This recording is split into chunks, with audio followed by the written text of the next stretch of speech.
انور مقصود فرماتے ہیں، پاکستان کو کسی بیرونی دشمن سے نہیں بلکہ اقتدار پرست جرنیلوں، انصاف فروش ججوں اور دین فروش مولویوں سے خطرہ ہے۔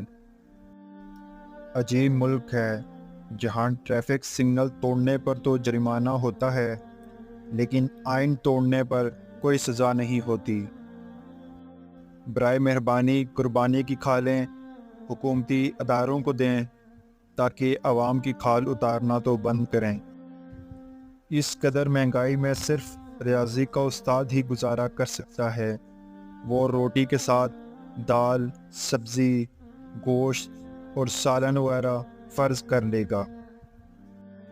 لوگ سر بچانے کے لیے ظالم کے ہاتھوں میں ہاتھ دے دیتے ہیں۔ حسین نے ہاتھ بچانے کے لیے سر دے دیا۔ ایک بار فیض صاحب سے کسی نے پوچھا کہ یہ ملک کیسے چلے گا؟ فیض صاحب نے گہری سانس لیتے ہوئے کہا، مجھے یہ ڈر نہیں کہ ملک کیسے چلے گا، مجھے یہ ڈر ہے کہ ایسے ہی نہ چلتا رہے۔ ہالینڈ کا وزیر اعظم سائیکل پر آتا تھا، ہمارا تو پورا ملک ہی سائیکل پر آنے والا ہے، اسے کہتے ہیں ویژن۔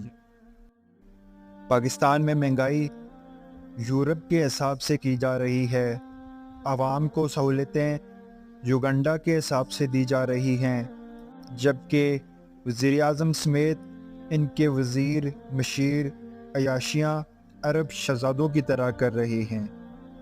خالص شہد کی ایک ہی پہچان ہے کہ یہ کسی مسلمان کے پاس سے نہیں مل سکتا۔ قوم کو اب کچھ نہ کچھ سمجھ آنے لگی ہے کہ یہاں نثار کون ہے اور ناصور کون۔ کیا ضرورت تھی قانون کی کتابیں لکھنے کی؟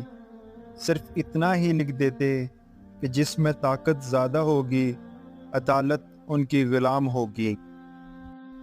شہباز شریف صاحب، وعدہ آپ نے اپنے کپڑے بیچنے کا کیا تھا، غریب عوام کے کپڑے بیچنے کا نہیں۔ کیا کریں ایسے معاشرے کا جہاں طوائف کو گاڑی بھی چھپا کر دی جاتی ہے لیکن غریب کو آٹے کا تھیلا بھی تصویر کے ساتھ دیا جاتا ہے۔ جس قوم کو آزادی کے مفہوم کا ادراک نہ ہو اس کے لیے یوم آزادی کا جشن بھی سوائے ہلڑ بازی کے کچھ نہیں۔ پورا ملک سیلاب میں ڈوب رہا تھا لیکن حیرت ہے حکمرانوں اور سیاستدانوں کو پھر بھی چلو بھر پانی نہیں مل رہا تھا۔ جن کو ایران سے پیار ہے وہ ایران چلے جائیں اور سعودیہ کے دیوانے وہاں چلے جائیں، کم از کم پاکستان کو مسلکی جنگ سے پاک رکھیں۔ باقی دنیا میں جسے سیکیورٹی کی ناکامی کہتے ہیں، ہمارے ہاں اسے قربانی اور شہادت کہا جاتا ہے۔ اسی لیے ذمہ داران چھوٹ جاتے ہیں اور مرنے والوں کے وارثین صبر کر لیتے ہیں۔ جس ملک میں تعلیمی اداروں سے بڑی چھاؤنیاں، پروفیسر سے زیادہ فوجی افسران اور ہسپتالوں سے زیادہ چیک پوسٹیں ہوں، اس کا حشر ہمارے ملک جیسا ہی ہوتا ہے۔